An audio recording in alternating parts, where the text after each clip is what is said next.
আমাদের পাশের মহল্লাতেই থাকে, খুব ভালো মেয়ে। আপনাকে আমি মাঝে মাঝে প্রায় এখানে দেখি। থাকেন কই আসলে? যখন যেখানে প্রয়োজন। আর কি করেন? সরকারি চাকরি। নূর, দিস ইজ সাবির এন্ড সারা। তোমাদের গ্রুপটা খুব সিক্রেটলি ফর্ম করা হয়েছে। কি হইছে আফরিন? কাঁদতাছো কেন তুমি? কে ভাঙছে সব? টাকা কই? আজকে না তোর টাকা দেওয়ার কথা ছিল তোর? আপনি যে টাকাটা দাবি করছেন আমি ওটা ম্যানেজ করতে পারিনি। আমি 5,000 টাকা ম্যানেজ করতে পারছি। এটা একটু রাখেন আপনি প্লিজ, আমি আর দিতে পারবো না। বাকি 45,000 টাকা কালকের ভিতরে দিবি। কালকের ভিতরে টাকা না দিলে বাইঙ্গা দিমু। তুমি চাইলে অন্যভাবেও পরিশোধ করতে পারো। তুই আমারে মারলি? এই সব ভাঙ। আমি এখন কি করব বলেন তো? এই ফুড কোর্টটা দেওয়ার সময় ওরা আমার থেকে 1 লাখ টাকা নিছে, এখন এসে আবার টাকা দাবি করতেছে।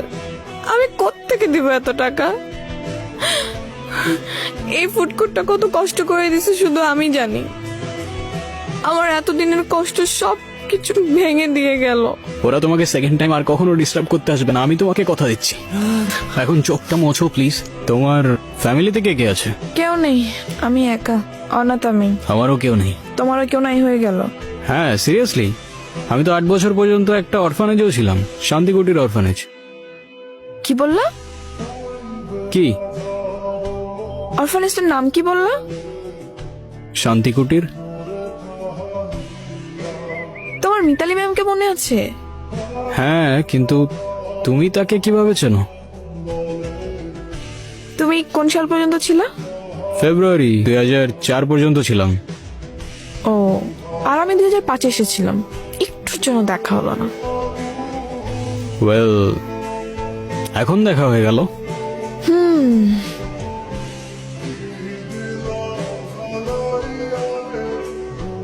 একটা কথা বলি, তোমাকে দেখলে আমার কেন জানি ধোঁয়াশা ধোঁয়াশা মনে হয়। কেন বলো তো? এই যে একটা মানুষকে আমি তো ভালোবাসি, তার সাথে পুরোটা জীবন কাটিয়ে দিতে চাই, কিন্তু সেই মানুষটা সম্পর্কে আমি খুব কম জানি। তার প্রিয় খাবার কি, প্রিয় রং কি, প্রিয় ফুল, কবিতা, গান। নিজেকে এত লুকিয়ে রাখো কেন? সত্যি করে বলো তো নূর, তুমি আসলে কে? মানুষ। চলো চলো। হ্যালো, কে আপনি?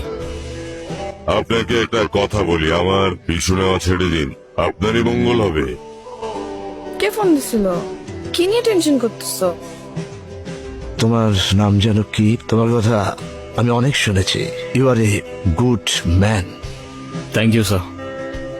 আচ্ছা, একটা প্রশ্ন, এত সিকিউরিটি কেন? আমি তো বারণ করেছিলাম। Sir we are sorry,